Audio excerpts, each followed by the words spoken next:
feel now is going to disappear.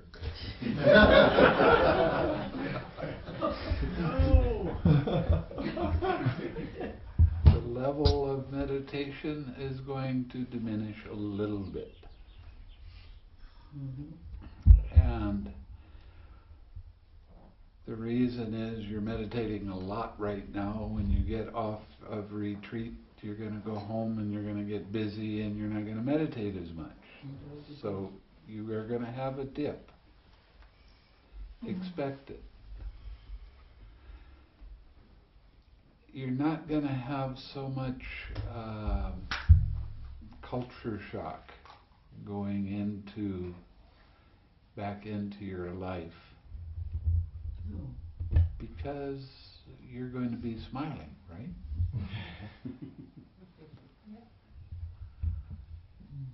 And you're going to be using the 6 R's, right? Right. So it's a pretty easy transition. I've done a lot of different kinds of meditation, and always after a retreat, going back into daily life and all of the activity that happens with that is hard. Especially with Vipassana, because I was moving so slowly all the time. And then start moving fast again. It's disorienting a little bit. I say Vipassana, but I don't mean the kind Ruth teaches, because she has movement in her Vipassana. So it's not so much. It's just when you try to slow down so much and then you go back to regular speed, it's a little disorienting. So, what do you need to do, and how do you need to keep your practice going with your daily life?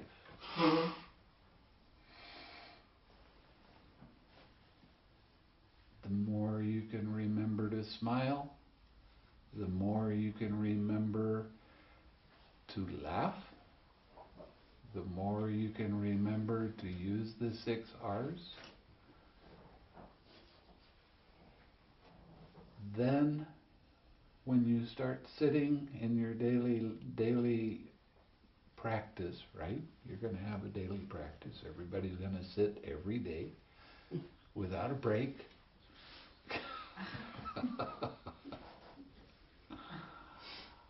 Okay, so your practice is going to go down a little bit, and as you keep practicing with your daily activities and keep sitting, then your practice will get better and better, and it'll come up to this level. And as you continue doing the sitting and keeping practice with your daily activities, you'll actually be able to go beyond this. So the whole thing of this retreat is trying to teach you that the practice is not only sitting. The practice is all the time. And it's important to realize that it's all the time. It's important to keep your mindfulness as sharp as possible. Your observation power. How do you cause yourself pain? How do you get caught by anger, frustration, dislike, fear, anxiety? What do you do with that? Now, what I hope you've learned is that you use the 6 R's and you start laughing with it instead of taking it personally. Now, somebody was talking to me about depression today. Depression is real. It is a painful feeling. And when that painful feeling comes up, I don't like it. There's your craving.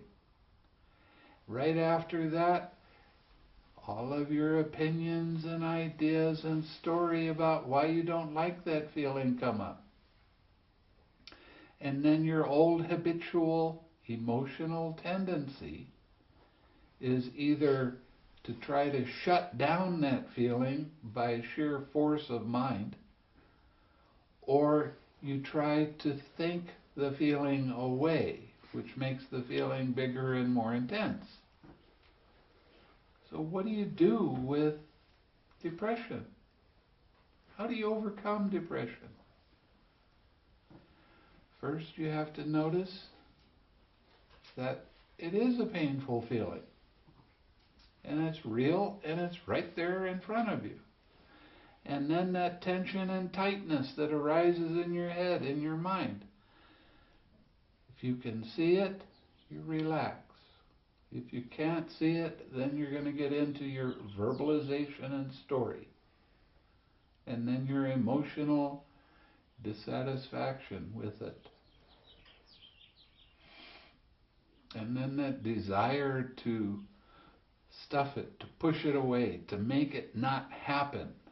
And that only makes the suffering bigger and more intense. So you start 6Ring. But it won't go away when I 6R. You're not 6Ring to make anything go away. Okay? You're using the 6Rs to allow it to be there, but you don't keep your attention on it. So you release it, you relax that tightness. I don't feel like smiling. Then laugh.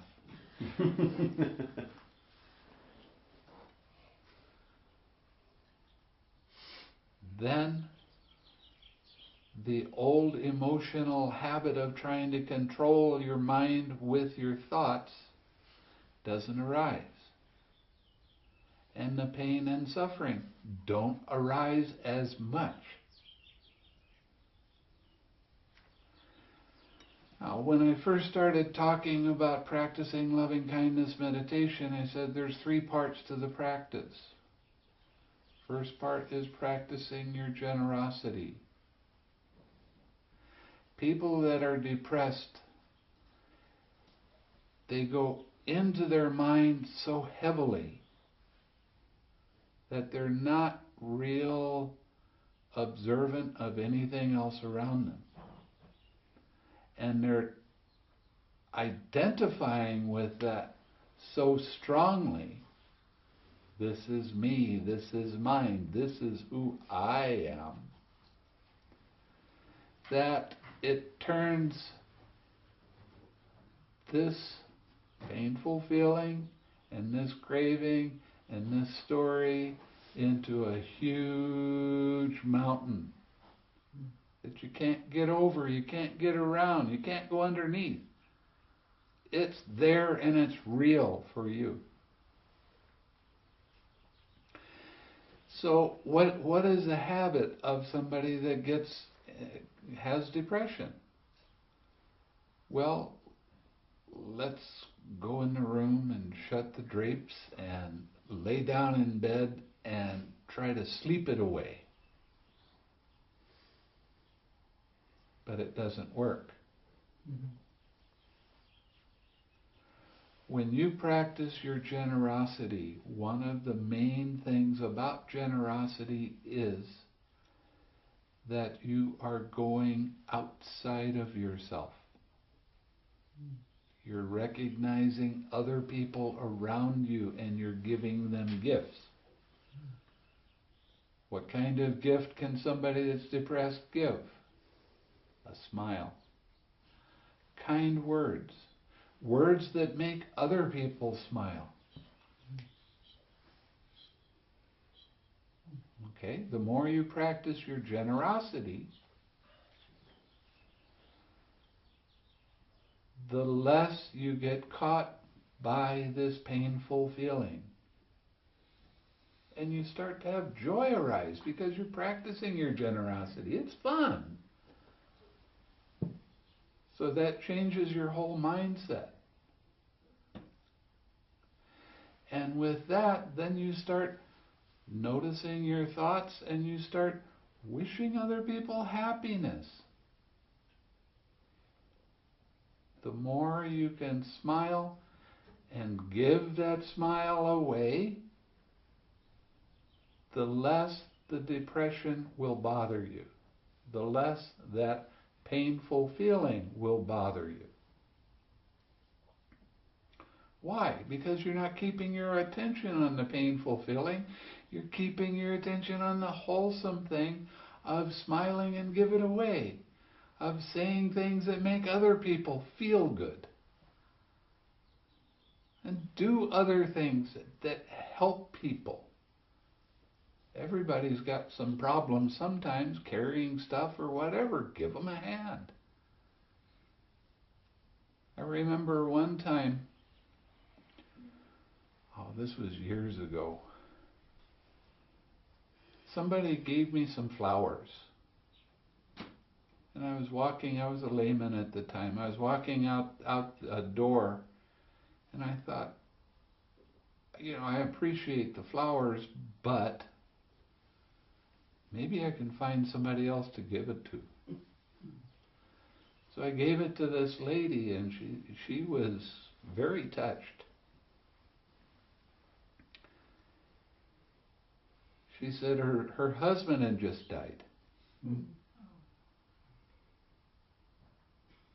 And that's the first time anybody gave her flowers.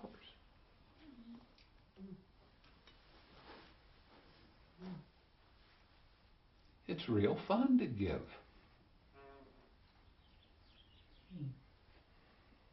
And the more you can give with your mind, with your speech, with your body, the less you are self-centered. Okay, so this is really an important part of the meditation. Realizing that the smile is something that helps not only you, but it helps everybody else around you.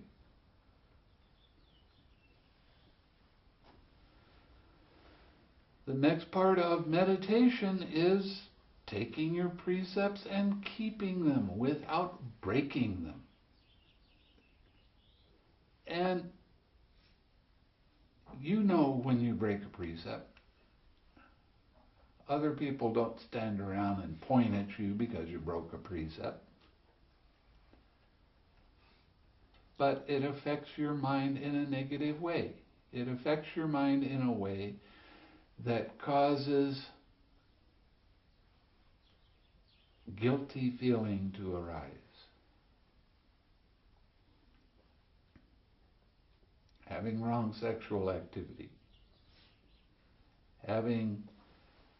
Taking something from somebody else, stealing it.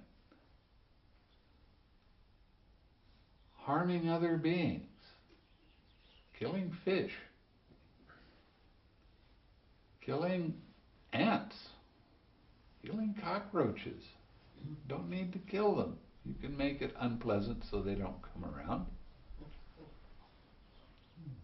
Just like that chalk I was talking about the other day. It didn't kill the ants, but they sure didn't cross that chalk line.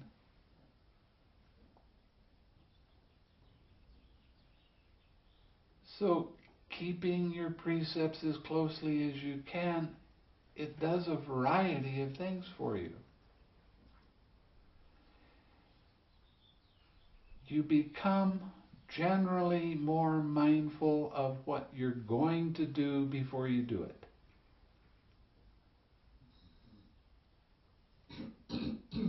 So you don't get knocked off balance so easily. Yeah.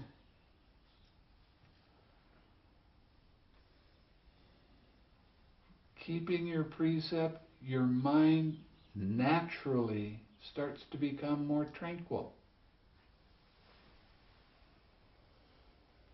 So then you sit in your meditation, you can go deep really quickly when you keep your precepts.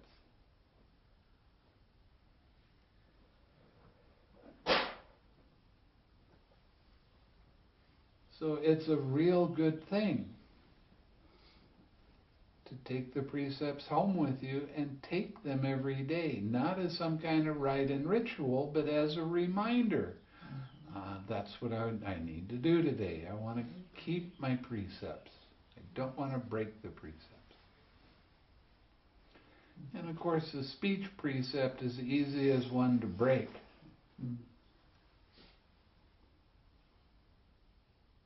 So when you keep your precepts without breaking them for a period of time, you will become more mindful of what you're going to say before you say it. Now, all of these things that I'm talking about, they help overcome that depression feeling. They help overcome that painful feeling that we call depression. So what is that all about? It is about having a more uplifted mind. Having a mind that's not so self-centered. It's not me, everything. It's not everything belonging to me. So when you're practicing your generosity and you're giving things, your mind becomes happy. And with a happy mind, depression disappears. You don't have to take drugs to overcome it. You have to take smiles to overcome it. Piles of smiles.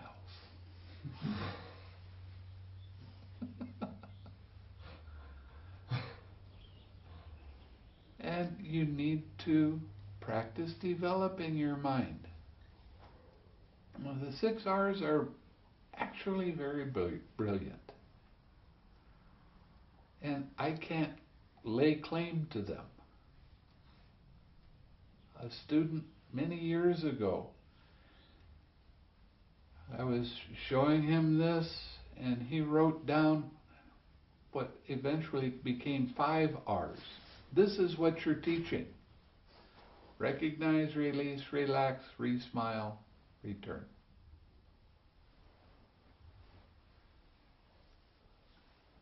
So,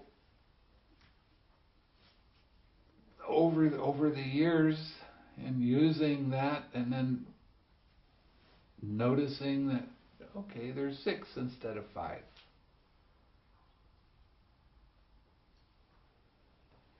It's just a reminder to practice your right effort. And it's a very necessary part of having a happy, uplifted mind. You get caught in things, you can't use the 6 R's as a stick to beat things away. Okay? And it can sneak up on you, and you say, well, I 6 R'd it and it didn't go away. 6 R's don't make anything go away. 6 R's allow things to be without keeping your attention on them. So if somebody in your family dies, you're not going to 6 R and not be sad. Sadness is going to be there. And it's okay for the sadness to be there, because that's the truth. So you allow. But you let go of that tension and tightness caused by that feeling. Let it be. That, over a period of time, helps to overcome the pain. You still have the sadness, but it's not as painful. So you don't get caught up as much. So you can let go more easily. So, this practice, please remember to do it all the time. When you're walking from here to your car, what is your mind doing?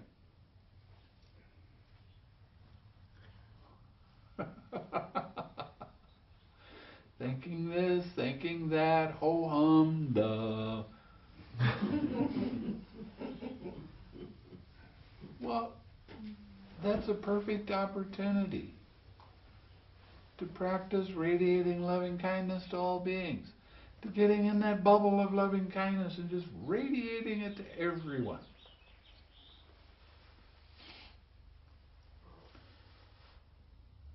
Use little keys as reminder. Okay? You get up and you wash your face in the morning and you brush your teeth. Might as well smile, your teeth are there anyway. But put the smile here, put the smile here.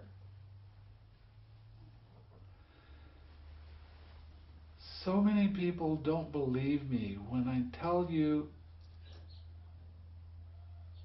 have more fun.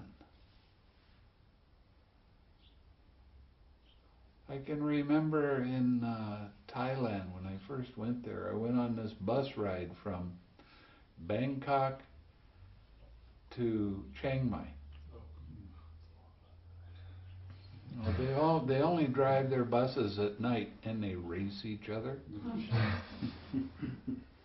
Okay, so I get in the bus and the only seat available is this one, so I sit down and the guy in front leans in the back of it and it comes right down into my lap. And it wouldn't go back up. Now I'm sitting there and this guy's working, trying to get it back up, and it won't go. And the bus took off.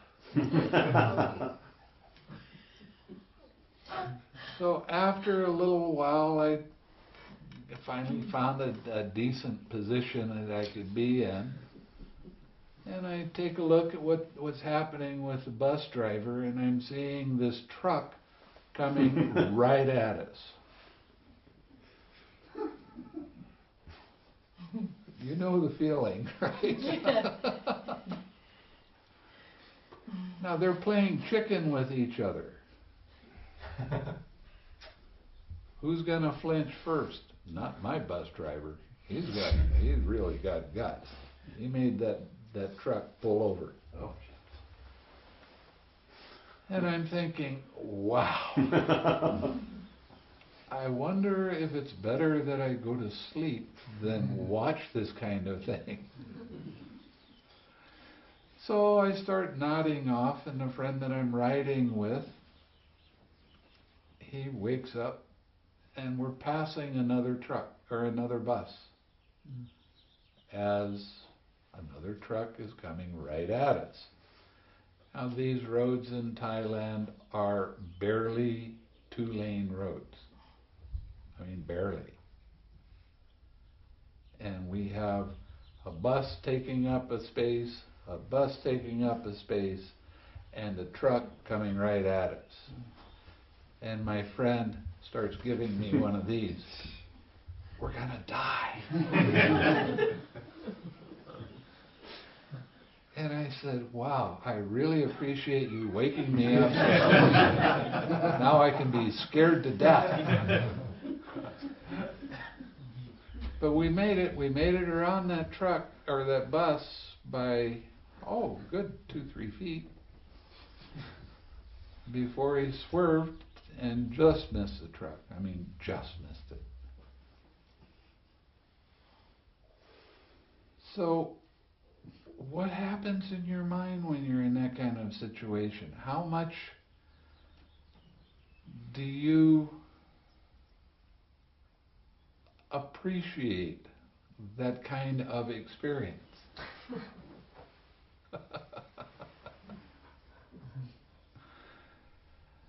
After about 4 hours, he stopped and we got something to drink and stretched and go to the bathroom and what all, and we got back on the bus. And I said, now we go for part 2, and everybody started laughing. And the guy in front of me says, "Why are you laughing?" I said, "I can laugh, I can cry, it's my choice." I like to laugh more than I like to cry. Okay, that's the kind of attitude you need with everything. You can laugh, you can cry. It's your choice. Well, Carlos Castaneda, in a lot of his books, his teacher, Don Juan, was continually having these belly laughs. And sometimes Carlos had no idea why this teacher was laughing like he was. Why are you doing that? Why are you laughing so much? Makes my body feel good. It's true. So the more you can laugh, the more healthy you become. Remember, laughter is really an amazing tool. When you laugh at being caught, excuse me, when you laugh at being caught, you're not caught anymore.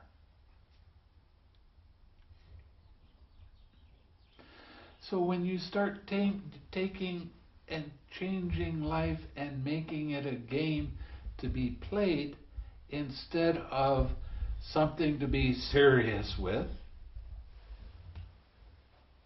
life becomes easier. And it's your choice. You can do it or not. I don't care.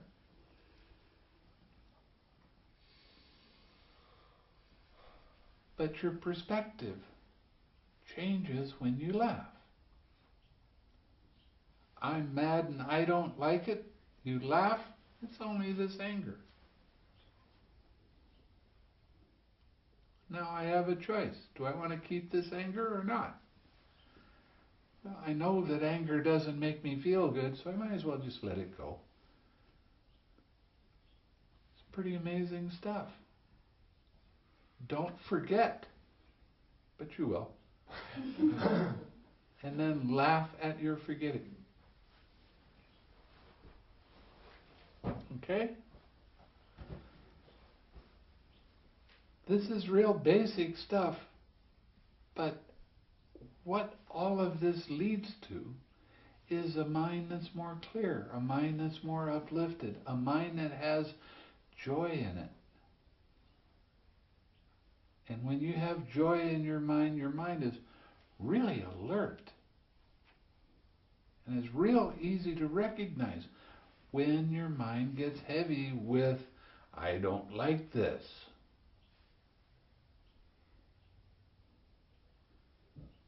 So you can use your 6 R's and let it go. Let it be. Then the joy can come back. It's real interesting that the corners of your mouth dictates what's happening in your mind. It's been proven a lot of times. When the corners of your mouth go down, so does your mind state.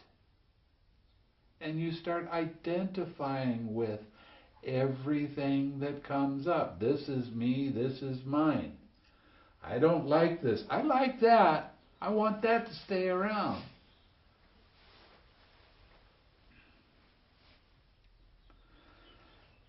When the corners of your mouth go up, even when you don't feel like smiling, there is advantage. Now this is a proven, somebody sent me the scientific paper on smiling. And they said, even if you're depressed and you start smiling, what happens is your mind starts looking at your mouth and going, well, it's smiling, maybe I should be happy. And it happens that way. Isn't that odd? I had a student in Australia. He wrote to me by email. He said, I've been practicing one-pointed concentration with this teacher in Australia for 7 years, and always I get into this blissful state. It's wonderful. I come out, and I don't have any personality change. I still have the same problems that I always have. And I think there's supposed to be something more to meditation than that. What do you think? And I said, yeah, there is. If you want to practice with me for a little while, all you have to do is, he was doing mindfulness of breathing. On the in-breath, you relax. On the out-breath, you relax. There's a distraction, you let it be, you relax, you smile, you come back. Give it a go. Well, his concentration was such that he would forget to do the relax step. So he wasn't seeing any benefit at all. So after a few days, I said, well, this doesn't seem to be working because of your habit of doing this with the mindfulness of breathing. So I'm going to change your meditation, and I'm going to have you practice loving kindness meditation. So I gave him the instructions for the mindfulness of loving kindness, and it is a mindfulness of.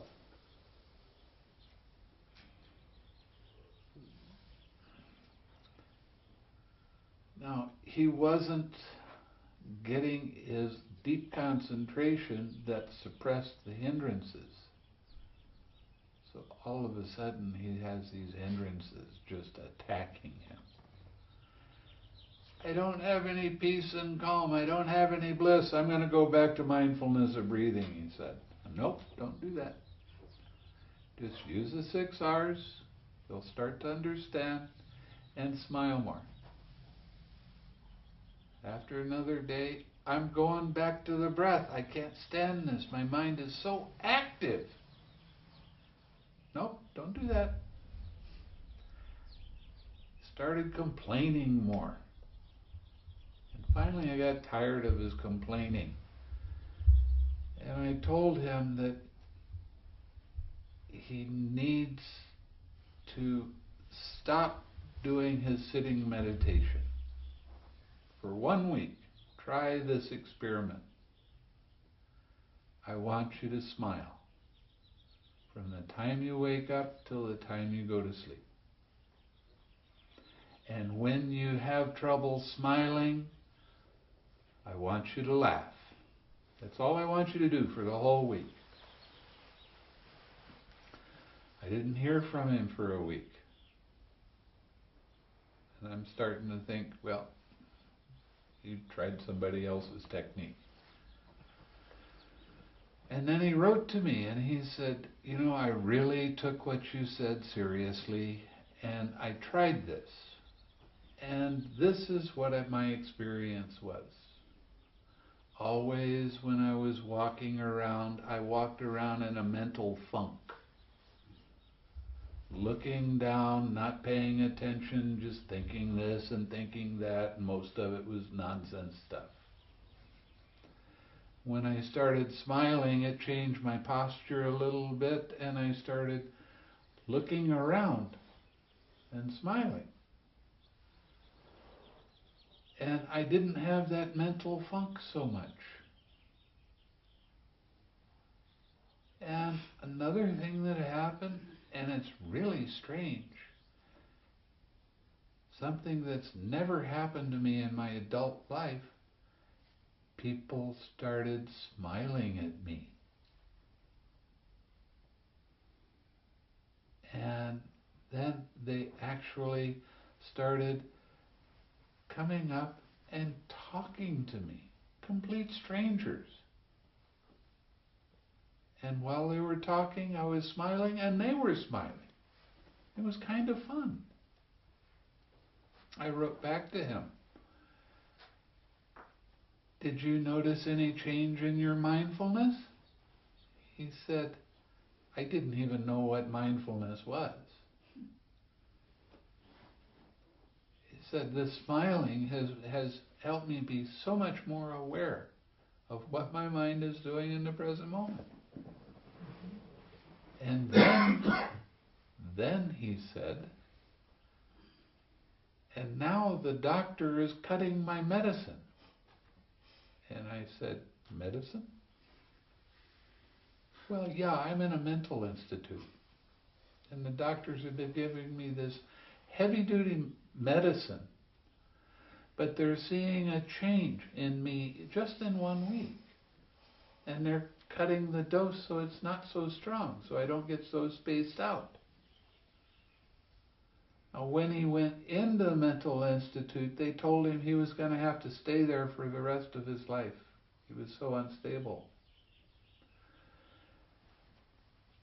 He kept practicing. Now he's really an advocate of loving kindness. Okay, he's now I got it. Now I know what I need to do. I just need to smile more and laugh and that sort of thing. After about 6 months, he went through such personality change, and he was doing so well that after they gave him a review, they said, you can go out and live on your own now. And he's still out on his own now because he practiced smiling. You know, I've had a lot of people, especially the scholar types, tell me that the Buddha never told you to smile.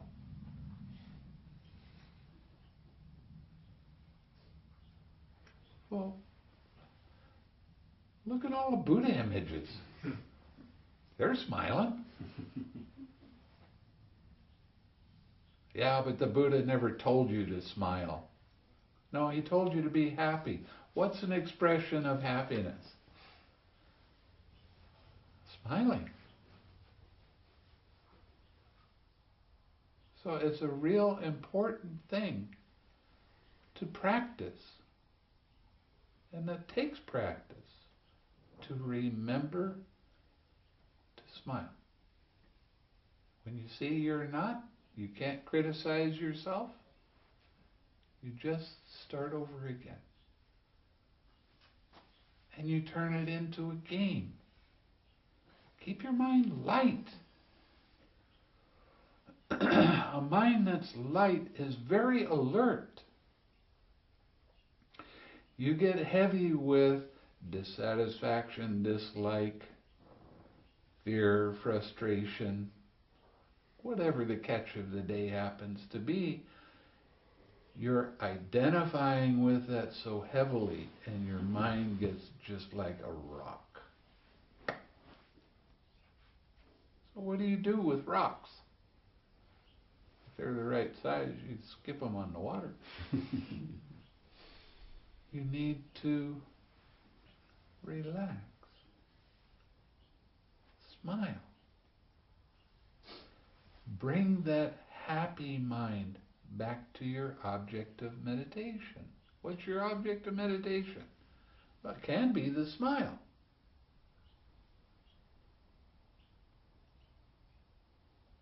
With your daily activities, I don't care if you're at work or not. You can smile and have fun while you're at work, right? Right?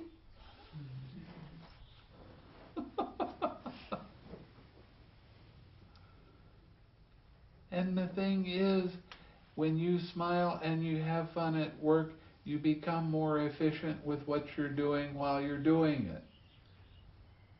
Well, think back when you were in school. You had certain classes you were really good at. Why were you good at it? Because it was fun to you. And you took more interest in it. And it was easy because you were having fun learning that class, whatever it was. And then you started thinking, I'm pretty good at this. This is good. So it even causes more fun to arise. So it's a necessary skill to have fun with what you're doing while you're doing it. It's a necessary skill, and it needs to be practiced. Falling into your old habit of, I gotta do this. I had a friend that he and I were building a patio cover for somebody. And we ordered a lot of wood, and the lumber truck came. Now it was up in the San Francisco area, but it was like 95 degrees where we were. So I'm going and I'm picking the wood up off the truck, and I'm carrying it around back and putting it down and going, doing it again. And the truck driver said, "Boy, you're really working hard." And I didn't even know I was working. I wasn't working. I was just picking this up and I was putting it over there. That's all. When you think of things as work, now you've had this label on it, and it causes your mind to get more serious. But I was having fun doing it. Yeah, I was sweating. So what? It's only sweat. Got to exercise, you know? But when you think of things in terms of this concept of work, now there can be drudgery in it. I don't like to work doing this. I don't like that. But when you're in the present moment and you're happy, nothing is work. Everything is just doing this. That's all. Well, I get bored doing the same thing over and over again. Who gets bored? Who doesn't like it? Who's not having fun? Who's causing themselves suffering? I am.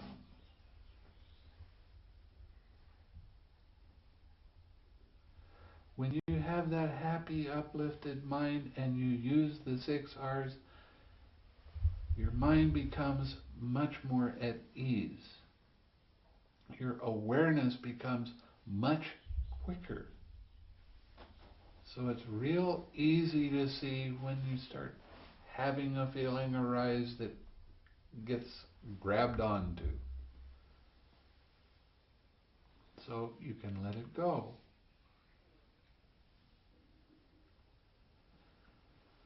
When I was living in Malaysia, I was living at a Sri Lankan temple, biggest temple, Theravada temple in Kuala Lumpur,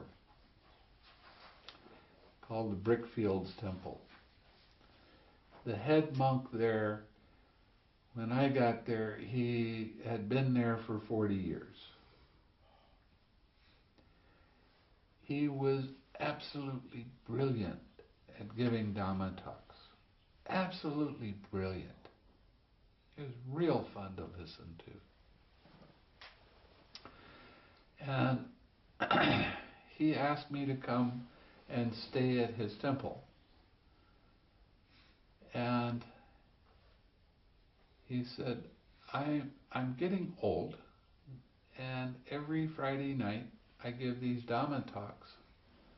And there's 300 or 400 people that come every Friday night to listen to the Dhamma talk. And he said, what I want to do is I want you to give every other Friday, I want you to give the Dhamma talk. Well, fair enough, sure, I'll do that. No problem. Every morning, we'd get up and have a cup of coffee and a little bit of breakfast, and he would go into his room, and I would kind of follow him into his room, and we would do things to make each other laugh.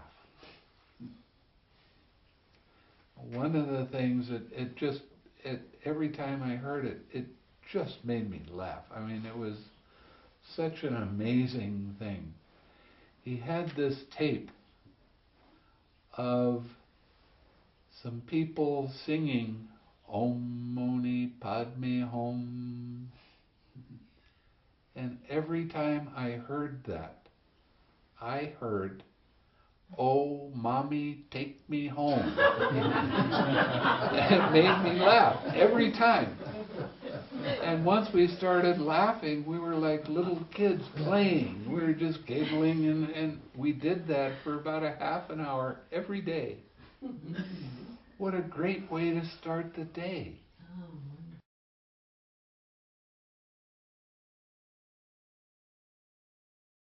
Is to make the other one laugh. It was really a fun time. It was really good. It was the start of the range retreat, and I'd just gotten into the temple. In the start of the range retreat, all the monks get together, and there's a special ceremony and things like that. And there's about 1,000 people that watch us do this. And the Chief Reverend is talking along, and he's saying, and we have something real special for this range retreat. We have this very famous monk. So I'm thinking, I wonder who that is. Looking down the aisle. And he said, I'm going to have him give a talk, an hour and a half or so. And he hands me the microphone.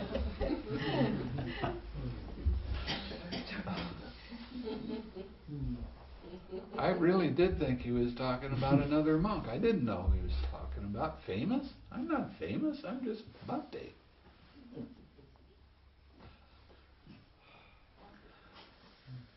So for 2 years, we really had a lot of fun together. And then it got time to come back here, and that's what I did.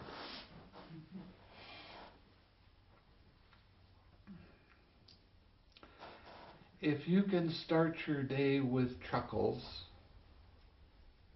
and laugh and smiles, the whole day seems to be easy. But if you start your day grumpy, and I've got to go to work, I've got to do this, I've got to do that, and I really don't want to,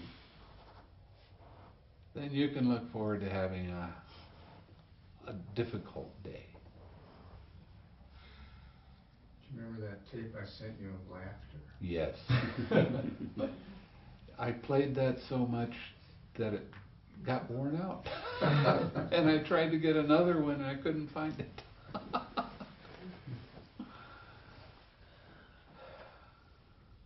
And I gave it to people when they were on retreat and they were being real serious with their practice. Gave them some headphones. I didn't tell them what it was. I said, just listen to this, you'll like it. Turned it on, and before long they're chuckling right along with it.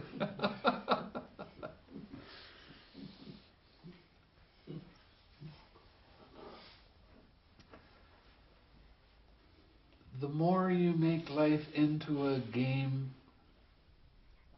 the less heaviness you experience. And the more efficient you become at doing what you do. See, the trick with having your intuition come up is when your mind is light and happy, it's not overactive. You don't have a lot of thoughts coming in, knocking you around all over the place. The intuition mind is a quiet voice. And if you don't pay attention to it, or your mind is so active with emotional stuff and whatever, you miss that intuition, you miss an opportunity for happiness to arise, because your intuition always points you towards the easiest, the best, and the most fun things. Now, the sutta that I read last night, sutta number 21, right at the end of it, it says something that's real important.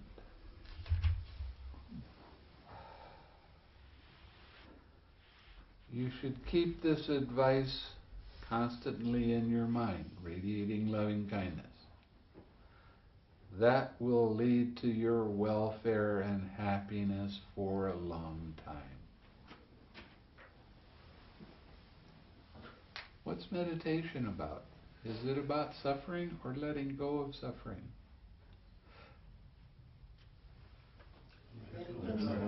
Oh, good. After only a week, you got it figured out.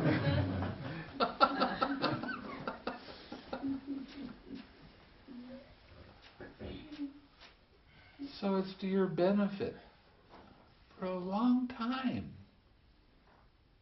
It causes your happiness. And contentment, I looked it up in the dictionary, means being happy. When you're content, you're at ease. Life is easy. You don't have to go mountain climbing. All you see is these little bumps then. That's okay. Got to take care of some stuff. Got to take care of it. Good. What was that song a few years back? What? Me worry? Mm-hmm. What good does worry do? Makes you miserable in the present moment. Makes you project all kinds of negative things that could happen. But it definitely doesn't lead to your happiness or to the happiness of other people around you. See, that's what part of the Kalama Sutta is about. It goes through, don't believe these things because they're tradition and because somebody else says them, or don't believe things because it's in a book. Now, the advice of the Kalama Sutta is, if you say or do things that make you or somebody else around you unhappy, don't do that anymore. But when you say and do things that make you and everyone around you happy, do that over and over again. How reasonable.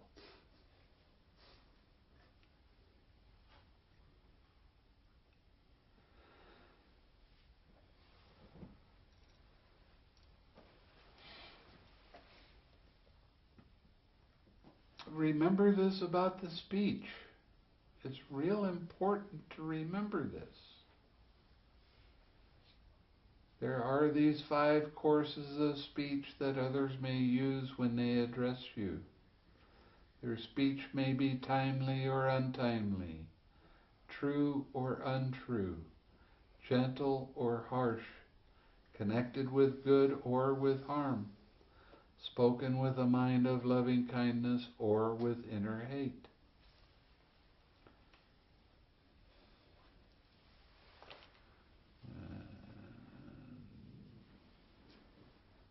We should train this way. Our minds will remain unaffected by what somebody else says. And we shall utter no evil words. We don't have to get into verbal daggers and stab each other. We shall abide compassionate for their welfare with a mind of loving kindness, without inner hate. We shall abide pervading that person with a mind imbued with loving kindness. And starting with him, we shall abide pervading the all-encompassing world with a mind that is abundant exalted, immeasurable, without hostility and without ill will. That is how you should train. And it does take practice. You have to remember, every person you talk to, you need to be radiating loving kindness to them. And then their speech isn't so bad. Okay? Because you're hearing what they say, kind of. But you're not judging what they say. You're not saying, what you're saying is a lie. I don't believe it. Well, there's no sense in saying something like that.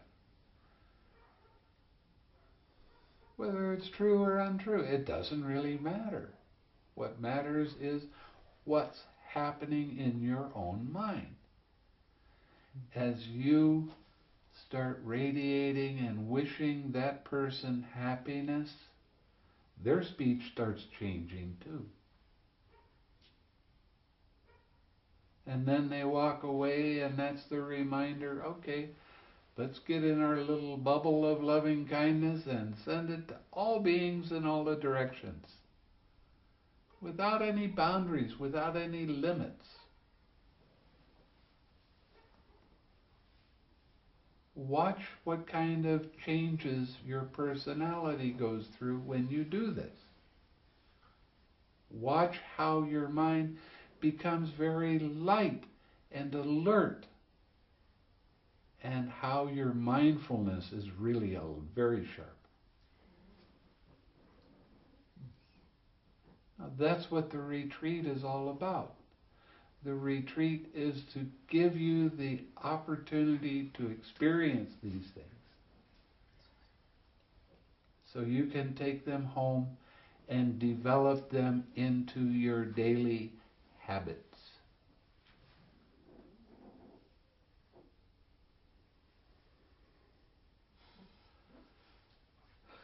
What do I have you a spider. I'm trying to be loving and kind to it. Yeah. It was coming down the water spout.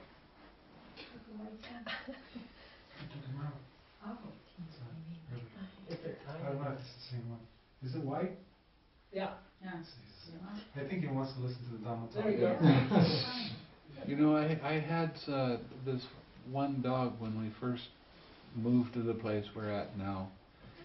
He was a black cross between a pit bull and a Labrador retriever. And when I first met him, I touched him, and it really touched my heart, so I started radiating loving kindness.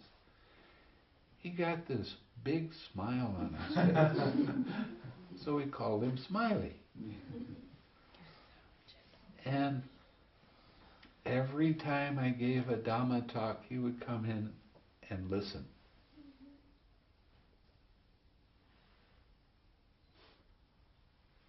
The other dog we had, she liked chanting.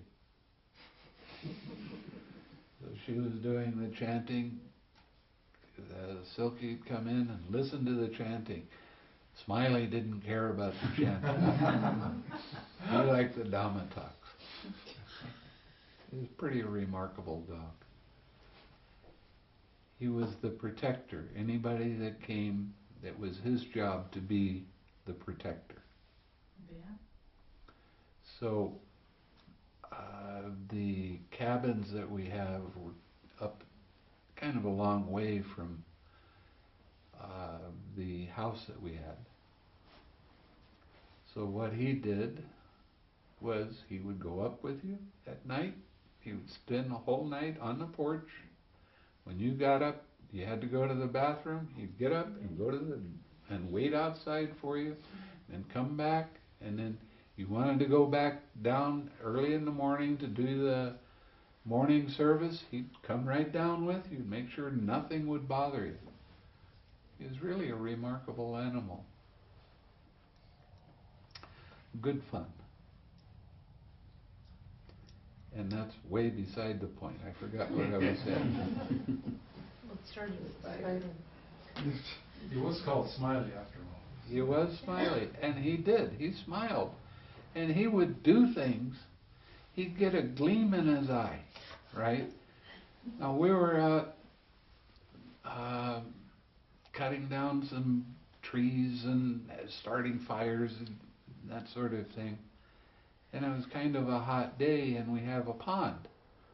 So he liked to go and jump in the pond. So he goes and jumps in the pond, and he comes out and he looks at me, and I'm sitting down taking a rest. And he gets this gleam in his eye, and he starts running straight at me. And as he's getting closer, I'm going, no, don't do that. Don't do that. And he ran right over the top of me and got me all wet. And I turned around and I said, you dirty rat. And he was laughing. It's a remarkable animal. He was so big. Yeah. But he was so gentle. Tell him about the butterfly. Oh, that's right. He really got off on chasing butterflies and butterfly shadows. He was chasing the shadows.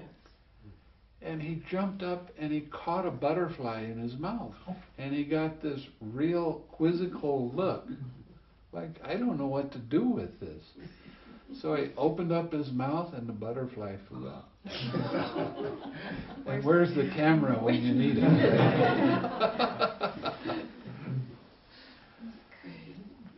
That's good fun. You want to hear a quick loving kindness story? Yes. This was related by Ram Dass a number of years back, and it's a great story. His guru had given him loving kindness to do, and so he was on the West Coast, and somebody also had given him a car that they wanted ferried back to the East Coast. It happened to be a classic Cadillac convertible. So he said, yeah, I've got time, I love to do it. So he put the two together. He loved driving, he loved Cadillacs, and he was doing loving kindness. So he drove across the country. Well, he decided the freeways were just too fast for loving kindness. I'm going to take the side roads, I have time. So he was taking the side roads, and he's radiating loving kindness to the cows, to the sky, to the clouds, and he goes through a little town. After he gets out of the town, here comes the local cop, and comes speeding up behind him with the lights going, and pulled him over on this little side road. And Ram Dass is just, okay, I just give him loving kindness, pouring his heart out. And the officer comes over, and he's in all a spiffy uniform, starched and pressed. And he walks over and he looks at him, and he looks at the car, and he looks at him, and he looks around the car. And Ram Dass is just kind of smiling at him, and he said, good afternoon, officer.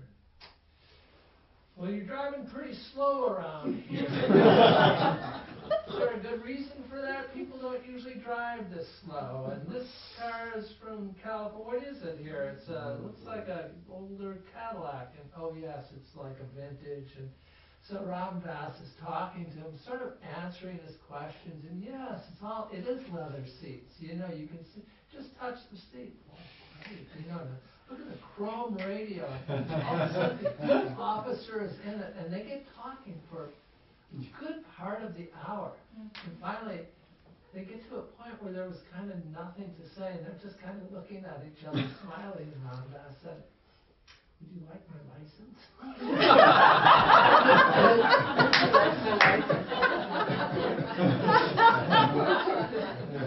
The officer went, oh, no, it's like, no, but he wanted to keep the conversation going a little bit. And then that kind of, how much they had in common, right? Harvard professor, guru, small town cop. Anyway, the conversation just kind of got to the point where they were just looking at each other eye to eye. And Ram Dass says, well, it's getting late. Maybe I should go now, And the cops, oh yeah, sure. Oh, I'm sorry, I don't want to detain you, please, yes. So he starts the car, nice engine, oh, such a great ride. So he drives off, And he puts his arm out the window and he looks in the rearview mirror and the officer's waving.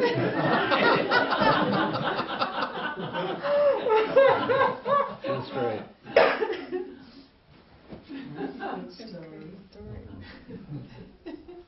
And I met Ram Dass last summer in Hawaii, and How's he doing? he's radiating loving kindness. Just wow! I went up to him to say a few things. I think I'd met him many years ago, and also we had friends in common. And so I started to talk to him, and I realized he didn't care what I was saying. He was just radiating loving kindness. Kind of like you when we come in the trail. And it was his new book, which is Be Love Now. Yeah. I have it and I've read it. Yeah. And so he is that very thing. And he has so many friends and so many people that love him that he can almost not go anywhere without people just bringing him stuff and trying to help him, and you know, much like Ruth. So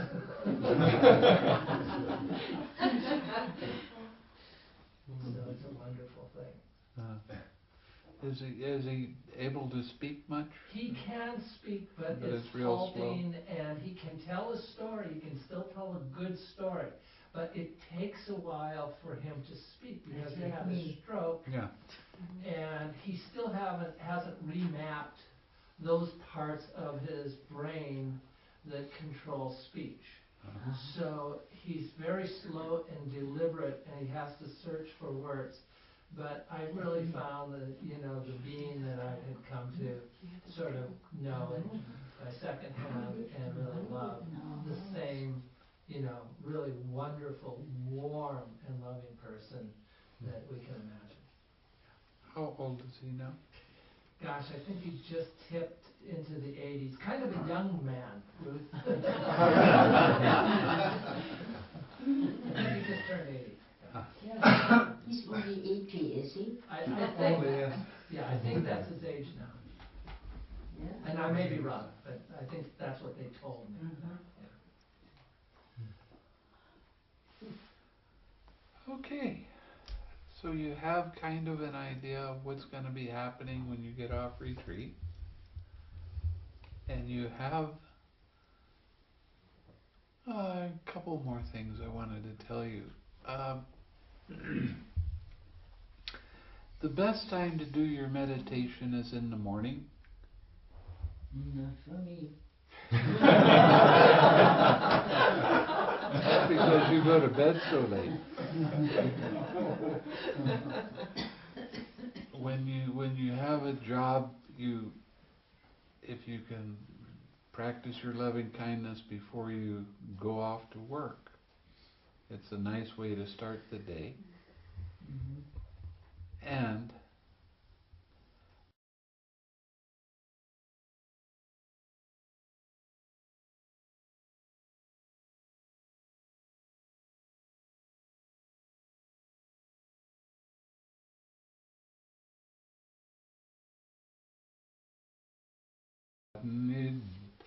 then it's real late and you say, well, I'm not going to meditate today, I'll meditate tomorrow.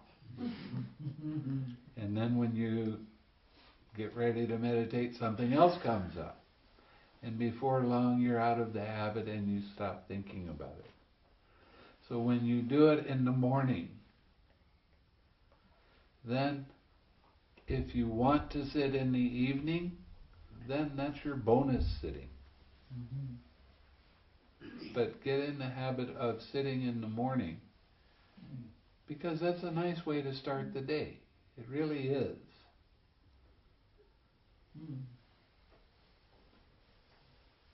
And you can develop the habit of that. Actually, a funny thing, there's this website where you can go to where you can make these commitments, and if you don't hold up to them, you have to give a donation either to a charity that you really like or a charity that you really don't like. For example, I got a friend signed up to run a half marathon, and if he doesn't, then he's going to support the NRA. Something he really doesn't believe in. So that might motivate some people. Yeah. You know, I experimented with that very thing for years, and what I found worked the best, and because I live with somebody and they wanted to be included in the meditation sometimes, so it was very difficult, but I figured out how to do it. And that is get up early enough, get showered and dressed, Right. everything at the door, and then start the meditation with your partner. Right. And set the time so that you can walk out the door in time, ready to go, so you don't have the sense of being late. Right. And also you can share the experience if you're with a partner at the time. Right. But it means that people have to get up a little bit earlier. Yeah. But if you're going to do something with somebody, and that's a heck of a great date to have, is to be sitting and practicing the 6 hours together at 7:15 or 7:30 in the morning, even for like a half an hour. But I would usually sit an hour, and then they would come in and sit for half an hour, and then that was it. And to have it at that part of the day and to walk into the office is just remarkable. And after doing that, the whole kind of dynamics at the office changed because I had changed. Yeah. I You bet. had come in with a loving and kind attitude into meetings rather than this business hat on, you know. And so all of a sudden things started to shift a little bit, and the tempers kind of got softer. And then when I would meditate on my lunch hour or part of it, the meetings even went better. Yeah. So it develops a culture that is that can catch on. And nobody has to know, but the energy is there. It's very infected. Yeah. It's true. You found that getting everything ready prior was... Get it all ready to go, so all you have to do is get up off the pillow, walk through the door. So you don't think about it while you get... You're all ready. Then you don't have the I'm late thing going. Oh, I got to shower and, dress. Yeah. No, you just get up earlier.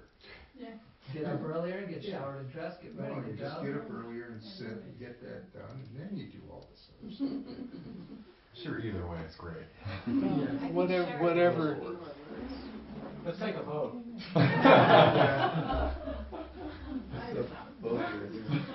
But that worked for me. Well, the thing is, all life is an experiment. Try. See what works best for you. And there's no set rules to life, right? Except everything is going to change. So, be ready.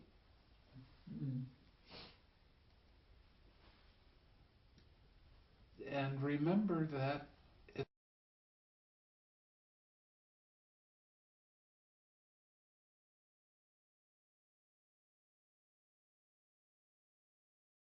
used to do some of the weirdest things to make each other smile and laugh to start the day. So I went to visit my mother right before she died, and my brother was there. So in the morning I walked up to him and I grabbed his belly and I shook it a little bit, and he turned around and looked at me with a very serious face and said, "If you do that again, I'm going to kiss you."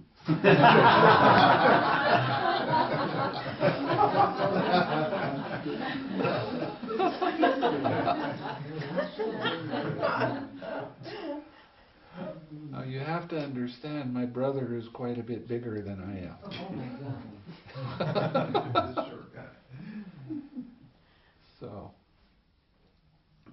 So try to practice at least a half an hour a day. If you do that, your practice will stay and it will slowly go up and get better. The longer you can sit, the faster your progress gets back to where you are now. Okay, so it's up to you. You want to do a weekend retreat, you have the precepts and that sort of thing, and you want to take 8 precepts, you can do that. Now tomorrow morning, when we take the precepts, I'm going to give you 5 precepts, or 6 precepts as the case may be. So that you'll be able to eat afternoon and that sort of thing. And listen to music and sing and dance. Yeah, wear makeup, yeah. Smart makeup. It's not, is that me? That's you. It's the jacket right there. Supposed to sing and dance. Oh, it's out. This is You get me in trouble. This is a local. No, whoop. Yeah. The object of meditation, you know, you've been giving us this, our spiritual friend, that we should use that through the week. Do you have any suggestions about that? Yeah, I do. And then the suggestion is get on our Yahoo group, and if it starts to change, you write and we will give you more instruction. If I won't do it or don't do it, she'll do it. She's real good at going to the internet. I'm kind of not.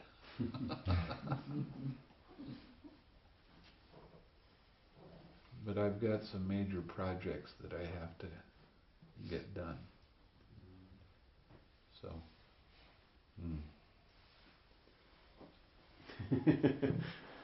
We need you focused. So anyway.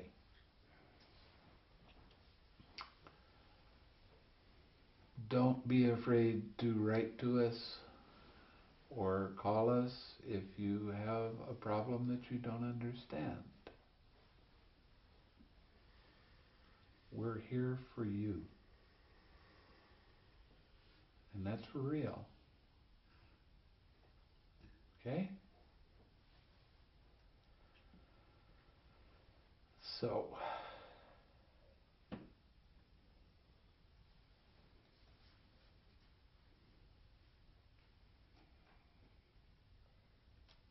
I can't think of anything else, can you? You want to talk about metta and water, or? Oh, I haven't discussed that at all, have I? When you're practicing loving kindness meditation, if you have a glass with a lid on it that has water in it, the loving kindness goes into the water. Now, water is a really amazing substance because it holds memory. So you use this every day and hold it, and then if you start to feel a cold coming on, take a few sips. Or somebody is being grumpy, give them some of that in their water. Now, one of the things that I did when I was in Malaysia, and this is years ago, was that women that were pregnant were coming to me, and I would radiate loving kindness in a bottle of water and give it to them. And these babies, when they were born, were quite unusual because they would do weird things like sleep all night. And they would, right after they were born, they were smiling like you couldn't believe. And whenever I would come to see the baby for the first time, it was like they recognized me.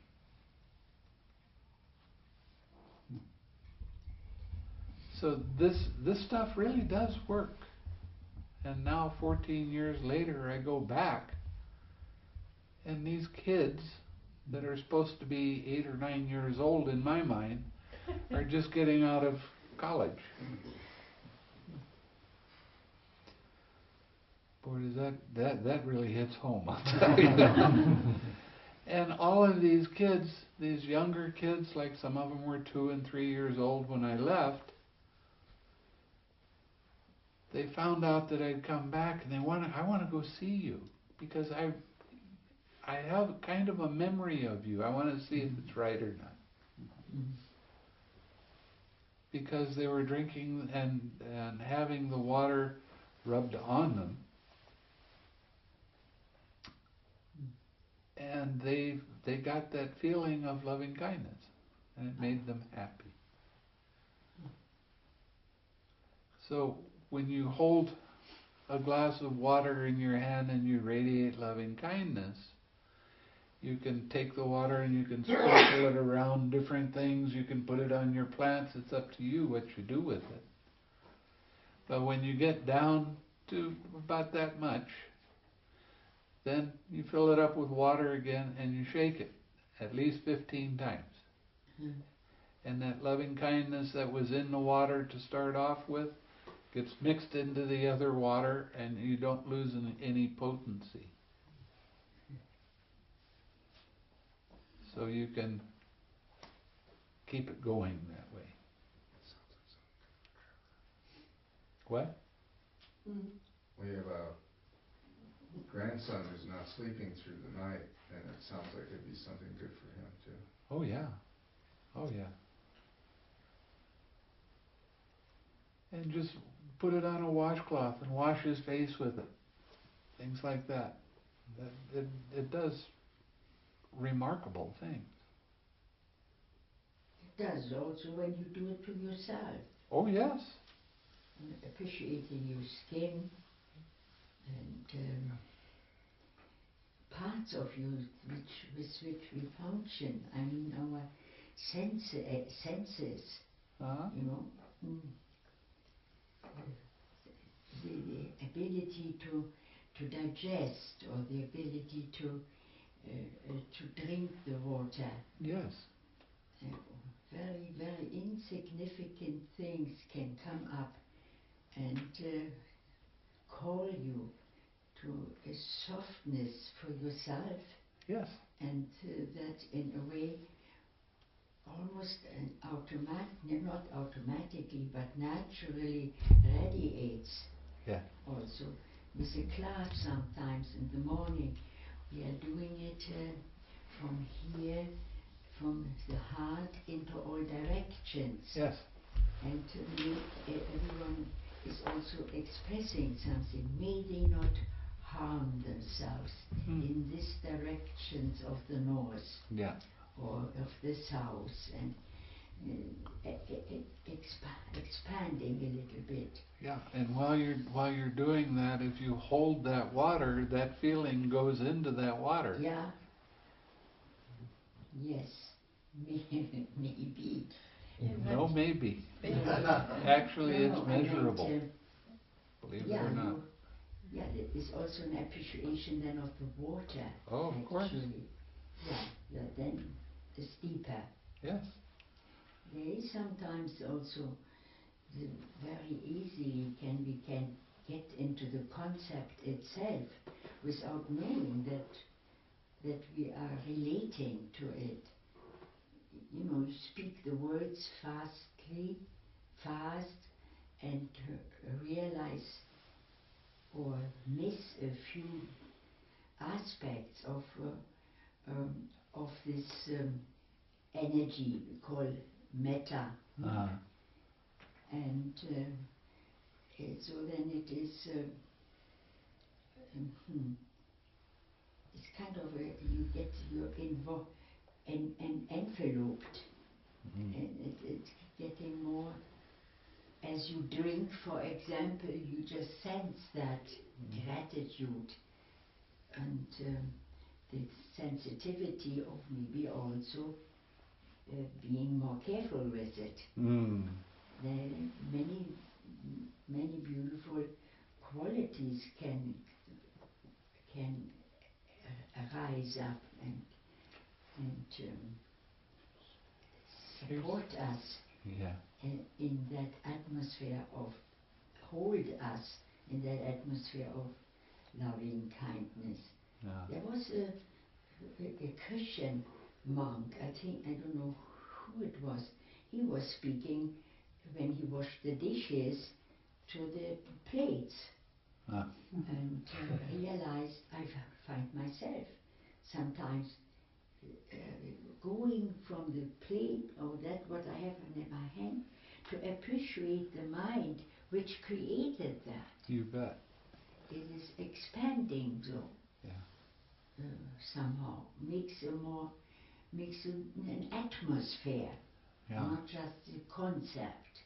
There's a And guy. then comes also into that when I hear when we talk about it, of how it was, the faculty of knowing that it has happened in you, the appreciation. Then I find myself doing this to myself. I said, how far can you go? I say that. Something like that. There's a humor in it too. Yeah, you bet. Yes. It needs to be humor. Yeah. There's a website that's called Heart Math.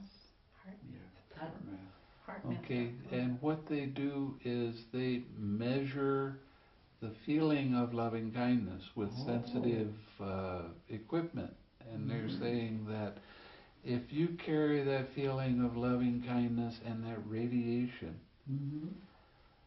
that it does affect other people around you, and it affects basically the whole world. Yeah. So the more we can remember to keep that loving kindness going, the better things will become. That's what they're saying. I'm sorry. Yeah, that's okay. It also invites eventually, or maybe earlier, to action, to Yes. the action. Yes. There is not so much distance, there are big distances between.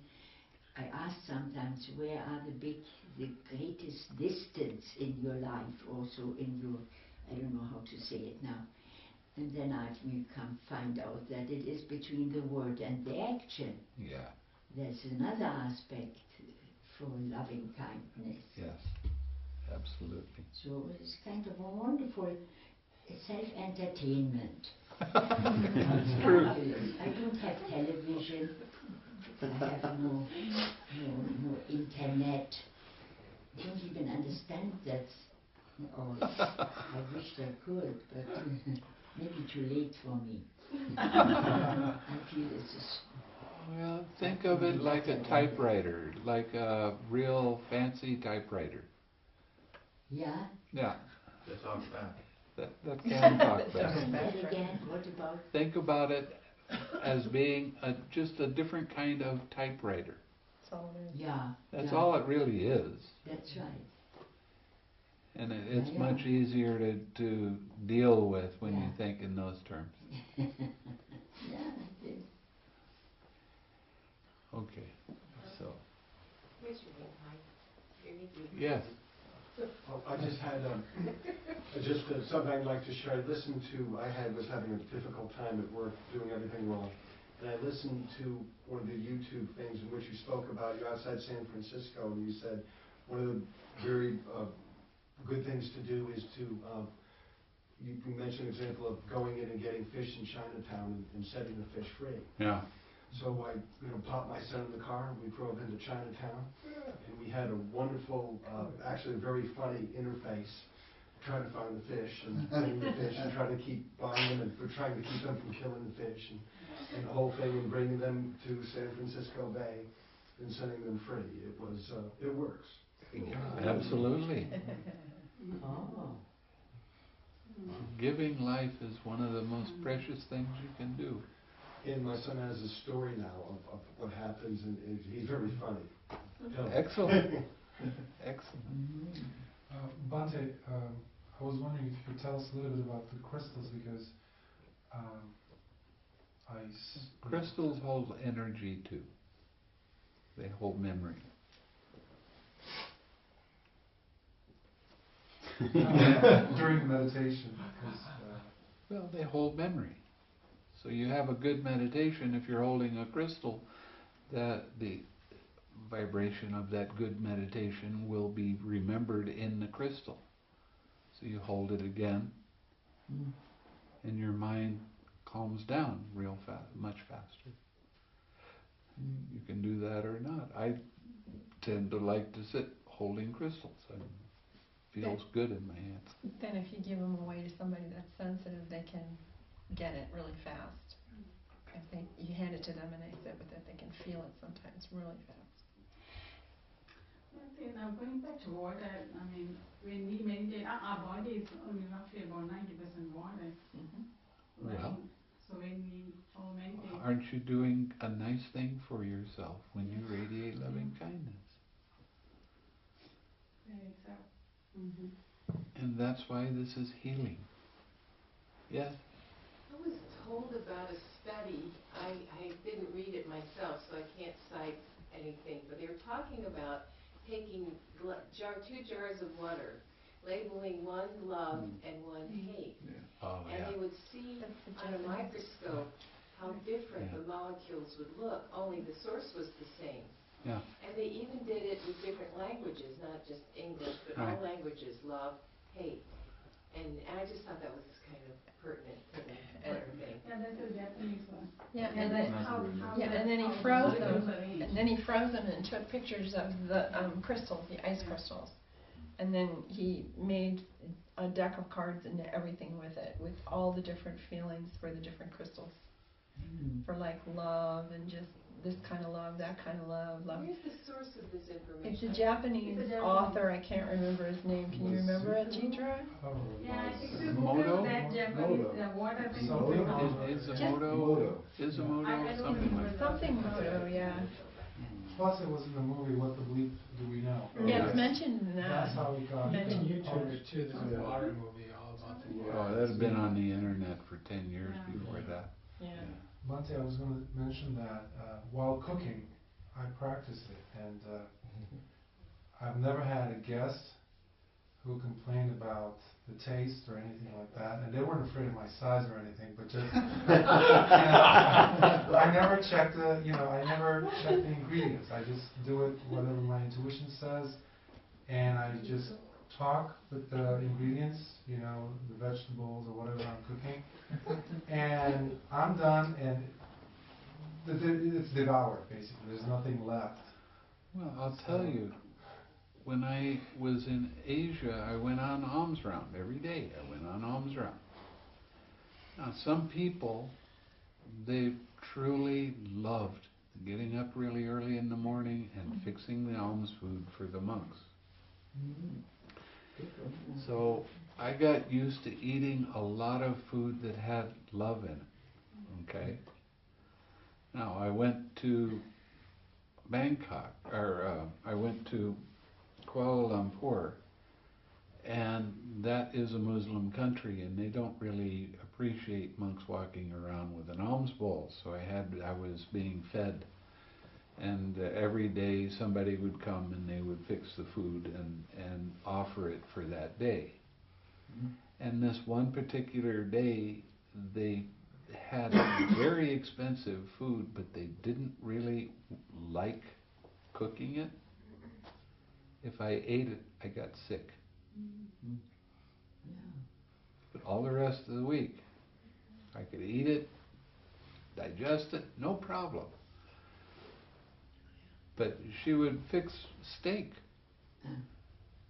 and that's really expensive in Asia. And I couldn't eat it because she fixed it with dislike, dissatisfaction. She didn't really want to do it, but okay, you told me I had to do it. I didn't tell her. The board of directors did. So I started asking, I was basically fasting on that day that she was doing the cooking because I couldn't eat it. So I started asking the board of directors if we could have another person come in and do some supplemental. So I got some food that day anyway. But it is real. And if you take that loving kindness water and you put it on a plant, you watch how fast that and how healthy that plant gets. And talk to it a little bit. Give it some verbal love. When I was at this one place, they had these pot plants that they were inside and they were sickly. I mean, they really were not good when I got there. So every day I'd touch them and I'd tell them how beautiful they were and how much I appreciated them and how I loved them. And I was holding the water for loving kindness and I'd give them a drink. And all of a sudden they're just growing like you can't believe and really healthy. Then I left for 2 months and I came back and they were all sickly again. Because whoever was, quote, taking care of them didn't really give them any love. He didn't give them appreciation.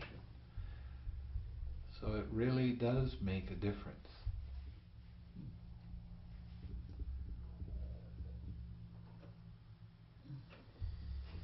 When I was in Malaysia with Chief Reverend, at the time there was a fence around the monastery, and I was up in a room that was very close to that fence, and on the other side of the fence was a mango tree. Now my room is where I did a lot of radiating loving kindness, and I started noticing this mango tree. It had mangoes coming over the fence, but on the other side of the tree there was no mangoes. And those mangoes were sweet like you can't believe. I mean, it was really remarkable fruit because the mango tree was responding to the loving kindness. And you can give loving kindness in all different kinds of ways. Experiment with it. Have fun with it. Okay? Yeah. Can I share a story, Bhante? Okay. Before my mother passed away, I bought her a pot of gardenias because that's what she loved. And while she went through the ordeal of just suffering ovarian cancer, so doctors sent her back home, so she was with hospice care. And from my depression and sadness, I neglected the gardenia. I mean, I would water it every once in a while. And when she died, I noticed all of a sudden that the gardenia had completely dried out. So, but the leftover, dried out branches were still hanging. So I decided I wanted to throw it away, but I said, you know what, I'm going to do something. So I just clipped away most of the gardenia, the dried branches, and there was this lump of dried portion of the main stem. And every day I would go and sit by it, and sometimes I would cry, sometimes I would talk to it, and just put my hands around it and just, at the time, just pour my heart out and just love it. And pretend my mom's sitting right there. And in about, I think 3.5 weeks, I was passing by and just watering the other plants, and I looked and glanced, and all of a sudden I saw green leaflets on the stems, and later on it grew and gave flowers. So it was dead, basically. So. Doesn't surprise me at all. I see miracles happen all the time. I mean, a miracle. Radiate somebody that's unhappy, radiate them loving kindness, and watch them smile. That's a miracle. It's not a little one either. It's major. It's big. I used to go to the hospital When I was at that Brickfields temple, I went to the hospital at least 5 times a week. Because the people that were there, they would ask me personally, a family member would come up and say, my father is sick, my brother is sick, they're dying and whatever, so I would go visit them. This one lady had stomach cancer. And when I was there, she had just gotten out of the operating room. She was in the recovery room. So the family member came and said, please come and help my mother. She had a mask on, but it was a clear mask. You could see right through it. You could see her nose and mouth. But she was under anesthetic, and she was really knocked out. So I started radiating loving kindness, and I just gently closed my eyes, and I almost always had a student that was coming with me because they wanted to send the loving kindness too. So I closed my eyes, and the student tapped me on the arm and said, look at this lady. So I looked at her, and she was smiling. Now, she was under anesthetic. She didn't know. How could she know? But she was smiling. That was pretty remarkable.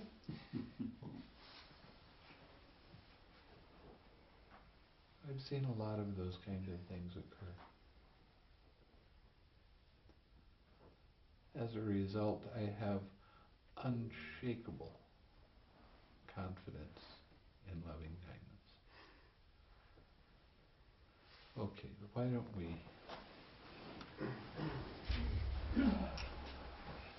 May suffering ones be suffering free, and the fear spread fearlessly. May the grief shed all grief,